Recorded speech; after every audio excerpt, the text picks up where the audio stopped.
നമ്മുടെ ഷിപ്പിൻ്റെ ഹള്ള് കണ്ടാൽ തന്നെ അറിയാം ഫുള്ള് റസ്റ്റഡ് ആണ്. ഹള്ളെന്ന് വെച്ചാൽ ഷിപ്പിൻ്റെ ഔട്ടർ ഭാഗത്തിനാണ് ഹള്ളെന്ന് പറയുന്നത്. അപ്പോൾ ഇത് തുരുമ്പ് കളയാനായിട്ട് ഹൈഡ്രോ ബ്ലാസ്റ്ററാണ് യൂസ് ചെയ്യുന്നത്. ഹൈഡ്രോ ബ്ലാസ്റ്റർ എന്ന് വെച്ച് കഴിഞ്ഞാൽ 500 to 700 ബാർ ഹൈ പ്രഷറിൽ വെള്ളം സ്പ്രേ ചെയ്ത് തുരുമ്പിനെ ഇളക്കി കളയും.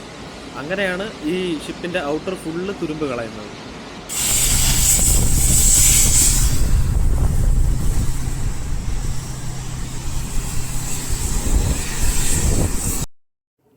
തുരുമ്പുകളെല്ലാം കളഞ്ഞതിന് ശേഷം 2 കോട്ട് പ്രൈമറും പിന്നെ ഫിനിഷ് കോട്ട് അടിക്കുകയാണ് ചെയ്തത്.